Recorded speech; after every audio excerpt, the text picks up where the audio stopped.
இது ரிக்வெஸ்ட் ஆப்ளிகேஷனோன்னு நினைக்க வேண்டாம். ஒரு டிஸ்ட்ரிக்ட் கலெக்டரா நான் சீரியஸா உனக்கு வார்னிங் கொடுக்கிறேன்.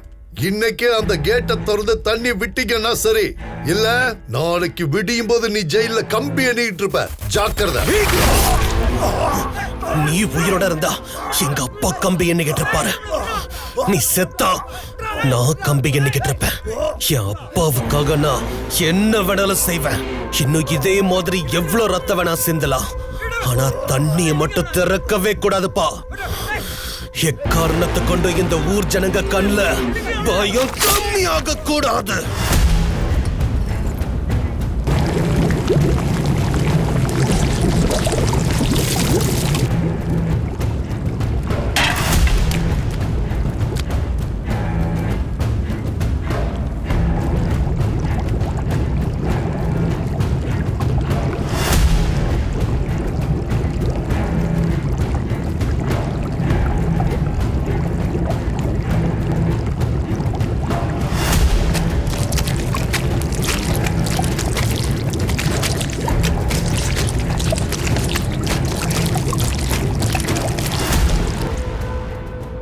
சாப்பிடும்போது இலைகளை கணக்கு போடக்கூடாது, சாவல தலைகளை கணக்கு போடக்கூடாது. முத்திய கொடுக்கிறவன் அந்த சிவன், நரகத்தை காட்டுறவன் இந்த தாண்டவன். அண்ணா, இன்னையோட உங்க தண்டனை காலம் முடிஞ்சது. எல்லா ஃபார்மாலிட்டிஸையும் முடிச்சிட்டேன். இப்பவே நீங்க கிளம்பலாம்.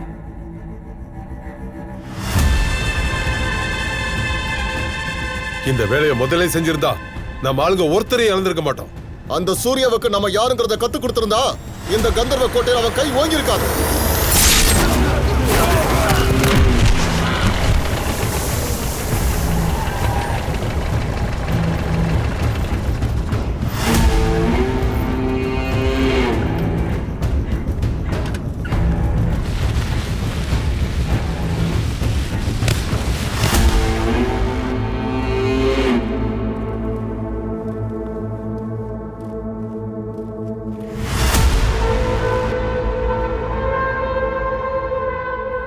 இந்த பூமியில நிறைய பேர் நல்லவங்களா வாழறதுக்கு ஆசைப்படுவாங்க.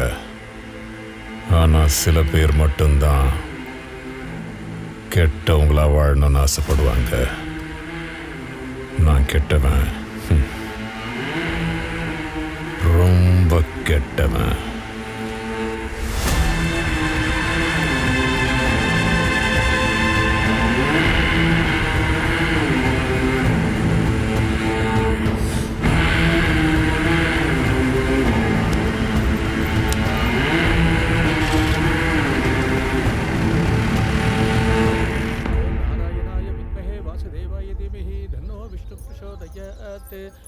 அம்மா, பிரகாரத்தை சுத்திட்டு வந்துரு.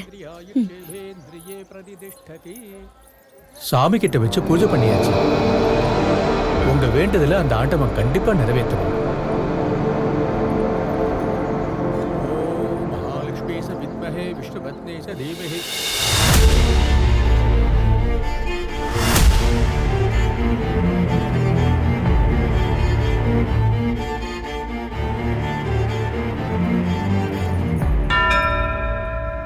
ஒரு ஊர்ல ஒரு ராஜா ராணி இருந்தாங்க. அந்த ராணி ராஜாவை கல்யாணம் பண்ணிக்கிறதுக்கு முன்னாடி தன்னை கட்டிக்க போற மாப்பிள்ளை சிவப்பா இருப்பாருன்னு யாரோ சொல்லி இருந்தாங்க. ஆனா கல்யாணம் பண்ணிக்கிற நேரத்துல தான் தெரிஞ்சது அந்த சிவப்பு தாலி எடுத்து கட்டுங்க. அவர் உடம்புல இருக்கிற ரத்தம்.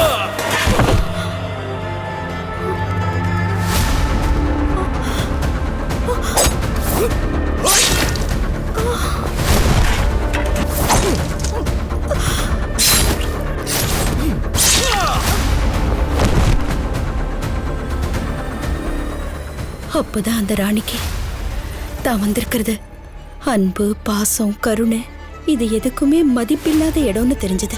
நீங்க தாயாக போறீங்கம்மா. இந்த தடவை அந்த வீரபத்ர தண்ணி விட மாட்டேன்னு பிடிவாதம் பிடிக்கிறான். இது இன்னைக்கு நேத்து நடக்கிற பிரச்சனை இல்ல, வருஷங்கள் எத்தனையோ போயிடுச்சு. ஆனா இன்னும் தண்ணி வந்த பாடு இல்ல. அவன் நாம தண்ணி குடிக்கிற தொண்டையில கை வச்சானா நான் அவனோட ரத்தத்தை குடிக்க அவன் நெஞ்சில கத்திய வைப்பேன். கால்வாயில தண்ணி பாயறதுக்கு முன்னாடி ரத்தம் பாயணும்னா அந்த ரத்தத்தை முதல்ல நாமளே ஓட வைப்போம்.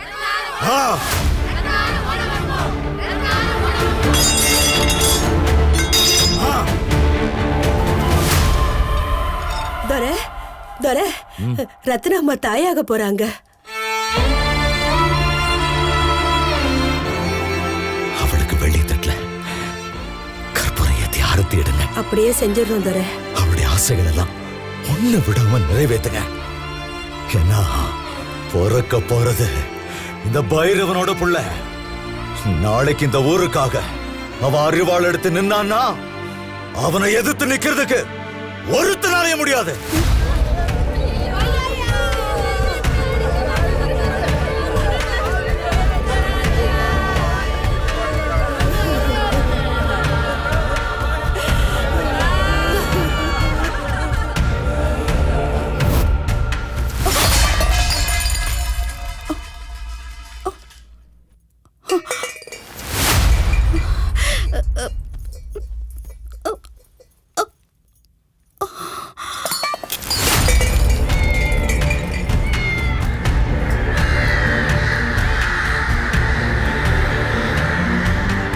ஹர ஹர சிவ சிவ சந்திரசேகரா, நாகசேகரா, சோமசேகரா, ஹர ஹர மகாதேவா.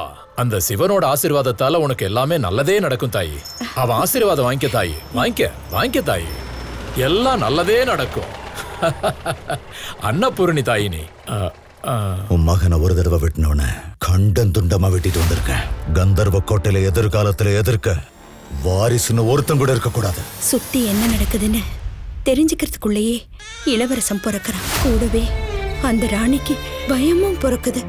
குழந்தை பிறந்த அன்னைக்கே இளவரசனை கொன்னு தன்னோட பகையை தீர்த்துக்கிறதுக்காக எதிரிங்க அருவாளை எடுத்துக்கிட்டு வரும்போது அந்த ராணி தன்னோட குழந்தைய காப்பாத்தணும்னு நெஞ்சில தாங்கி பிடிச்சு துடிச்சுக்கிட்டு இருந்தான். எதிர்காலத்துல அவன் அப்பா மாதிரி கையில அருவாளை எடுத்துடக்கூடாதுங்கிற பயத்துல தன்னோட தாய்ப்பால் அவன் உதட்டுல படலைனாலும் பரவாயில்ல, வேற ஒருத்தரோட ரத்தம் அவன் உடம்புல படவே கூடாதுங்கிற முடிவோட ஒரு உளவாளி கிட்ட அந்த இளவரசனை கொடுத்து எங்கேயாவது கண்காணாத இடத்துல கொண்டு போய் வளர்க்க சொல்லி ராணி அந்த குழந்தைய கொடுக்கறான். அந்த தாய்க்கு இவன் தான் தம் பெத்த பிள்ளைன்னு தெரிஞ்சும் கூட வெளியில சொல்லிக்க முடியாத ஒரு சூழ்நிலை. அந்த இளவரசனுக்கு இவதான் தான் அம்மான்னு தெரிஞ்ச ஒரே நாள்லயே அந்த ராணி மேல இவ்வளவு கோவம், ஆக்ரோஷம், ஆத்திரம் வருதுன்னா 28 வருஷம் அந்த ராணி எப்படியெல்லாம் துடிச்சிருப்பா. இவன் தான் என் புள்ள, இங்கேதான் இருக்கான்னு தெரிஞ்சும் அவனை தொட முடியாம, அவன்கிட்ட பேச முடியாம அந்த தாய்ப்பட்ட வலியும் வேதனையும் எப்பேற்பட்டதுன்னு அந்த இளவரசனால புரிஞ்சுக்க முடியாது.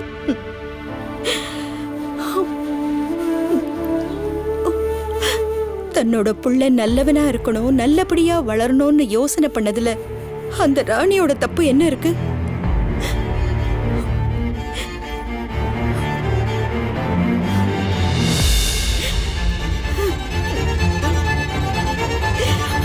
சாரி ரத்தம்மா.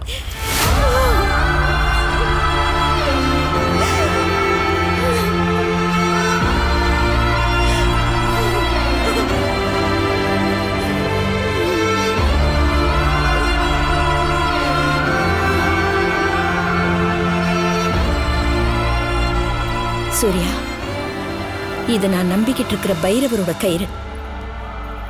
இது உன் கையில இருக்கிற வரைக்கும் சாவே உன் எதிர்க்க வந்தாலும் நீ யார் மேலேயும் கை ஓங்க கூடாது.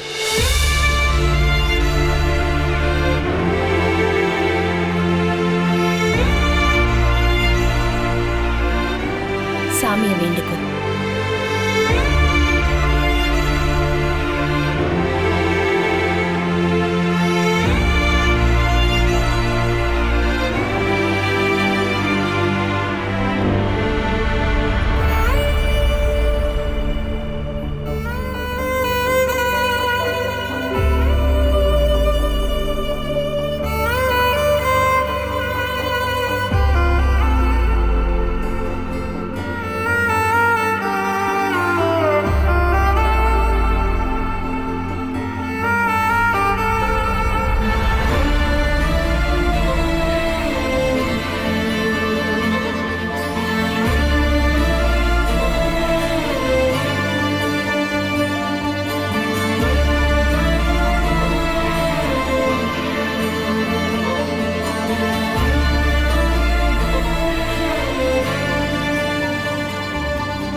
அந்த ஷர்ட்டை போட்டுட்டு வருவீங்களாம் உங்க அம்மா சொன்னாங்க. இல்ல ரத்னா அம்மா சொன்னாங்க.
தர வந்துட்டார்.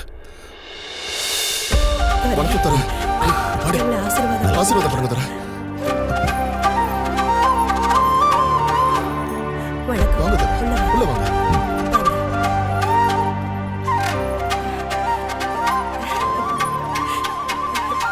தர, தயவு செஞ்சு புள்ளைக்கு உங்க பேரையே வச்சிருங்க தர. சூர்யா சூர்யா சூர்யா.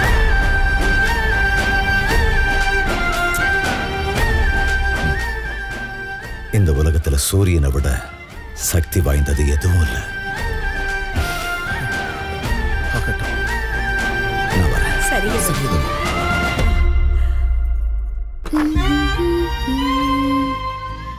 இன்னைக்கு எந்த ஷர்ட்டை திருடலாம்? இது அவனோட ஃபேவரட் ஷர்ட். இதை திருடினா கண்டிப்பா அவனுக்கு கோவம் வரும். போட்டுதான் பாப்போமே.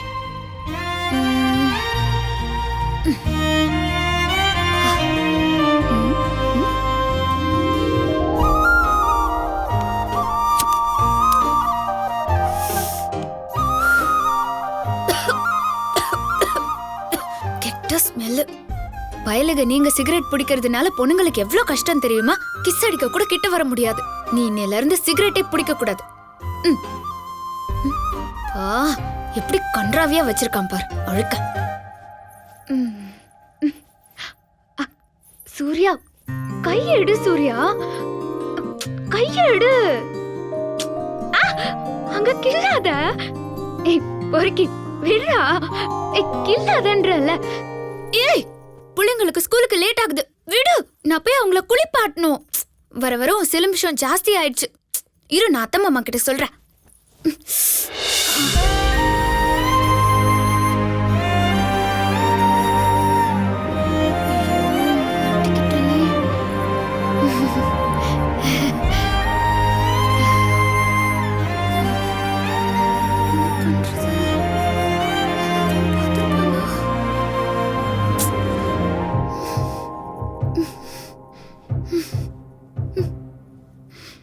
ஷர்ட்டை திருடு வந்தியா? அப்போ பாக்கெட்ல இருக்க பணத்தை திருடு வந்தியா? இல்ல. பின்ன எதுக்காக வந்த? சொல்லு. பாக்கெட்டுக்கு பின்னாடி இருக்கிற இதயத்தை திருட வந்தேன். நீனா எனக்கு பிடிக்கும், அவ்வளவு பிடிக்கும். நீ சட்டையை திருடினதும் எனக்கு தெரியும். அதை சோளக்குள்ள பொம்மைக்கு மாட்டி விட்டு அதை கட்டி பிடிச்சது, திட்டினது, கொஞ்சினது, முத்தம் கொடுத்தது அதுவும் எனக்கு தெரியும்.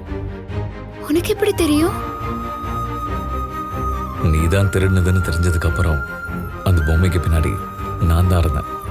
அப்புறம் ஏன் உன் காதல நீ சொல்லவே இல்ல? காதல பசங்க சொல்லி சொல்லி கெடுத்து வச்சிருக்கானுங்க. பொண்ணுங்க சொன்னாதான் அது அழகு.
But prey can see her coming from a mile away.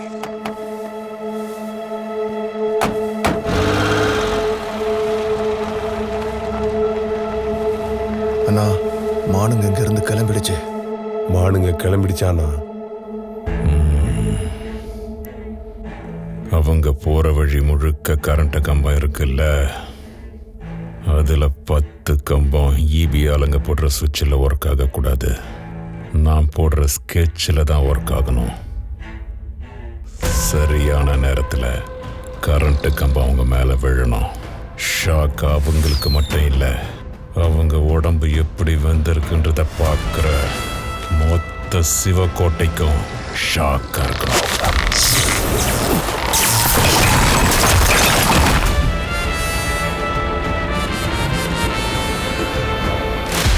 அண்ணா, மானுங்க தப்பிச்சு போயிடுச்சானா? அவங்க போற வழியில பெரிய கிராஸ் ரோடு இருக்கு, அங்க ஒரு வண்டியை அடிச்சு கவுத்து போட சொல்லு. அதை பார்க்குறவங்களுக்கு அது ஃப்ரெஷ்ஷாக நடந்த ஆக்சிடென்ட் மாதிரி கண்ணுக்கு தெரியணும். எல்லார் கையிலையும் மிளகா பொடி இருக்கணும். ஒருவேளை சூர்யா வண்டியை நிறுத்தாம போயிட்டா? அவன் நிறுத்தலனாலும் பைரவன் நிச்சயமா நிறுத்த சொல்லுவான்.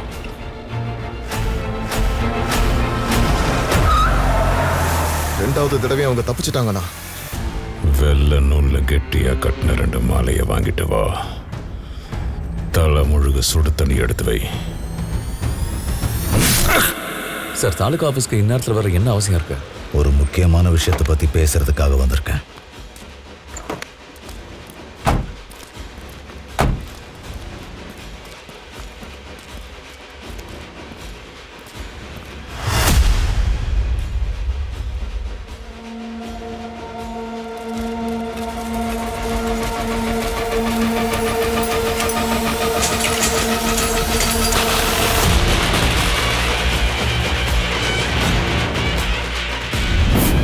நம்ம வாட்டர் கேட்ல ஒரு டிஜிட்டல் கிளாக் ஃபிக்ஸ் பண்ண சொல்லி நீங்க அனுமதி கேட்டிருந்தீங்க.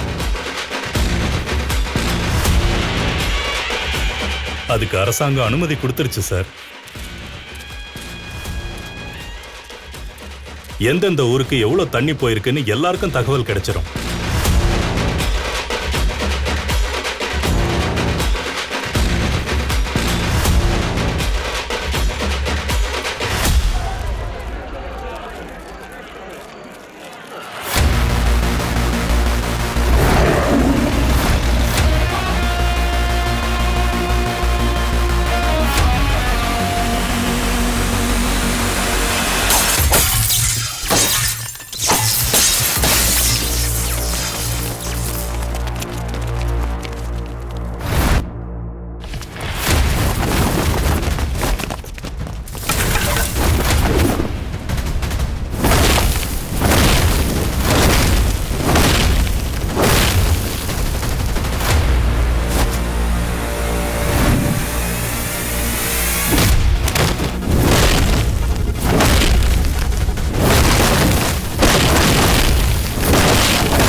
இது நான் நம்பிக்கிட்டு இருக்கிற பைரவரோட கயிறு. இது உன் கையில இருக்கிற வரைக்கும் சாவே உன் எதிர்க்க வந்தாலும் நீ யார் மேலேயும் கை உங்க கூடாது.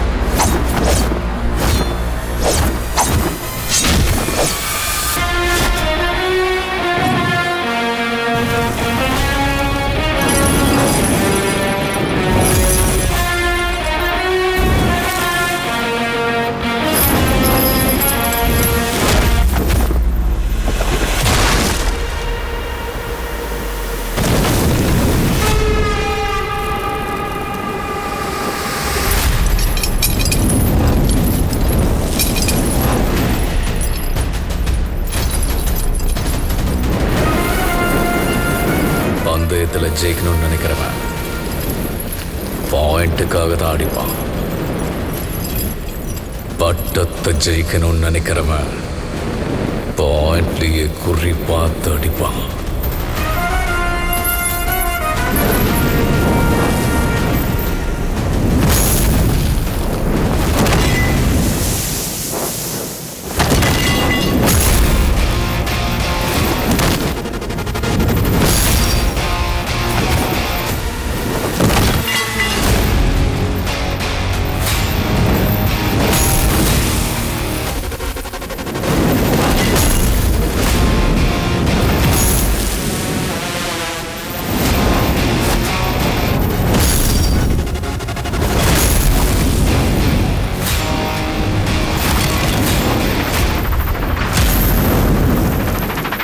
நாளைக்கு நானே பர்சனலா உங்க ஊருக்கு வந்து டிஜிட்டல் கிளாக்கை ஃபிக்ஸ் பண்றேன். ஓகேங்களா? ரொம்ப சந்தோஷம் சார். நான் வரேன். வணக்கம். வாங்க. வணக்கம்.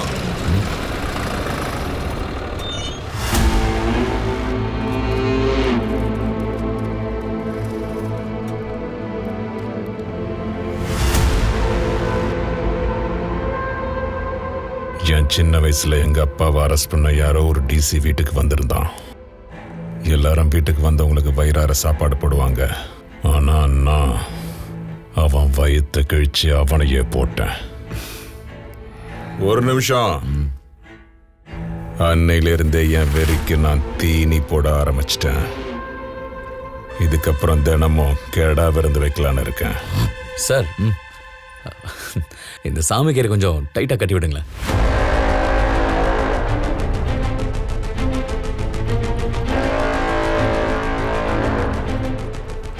சார், இதுல ஒரு சைன் மட்டும் போட்டுங்க சார்.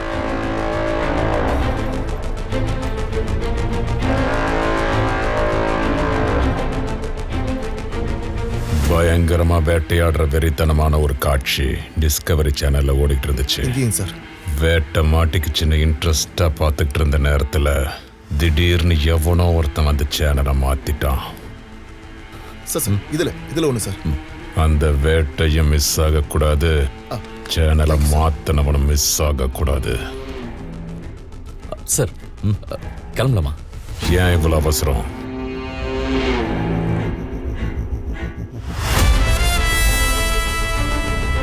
சில பேருக்கு சமாதி கட்ட வேண்டியிருக்கு. கல்ல வாங்கி குவிக்கணும்.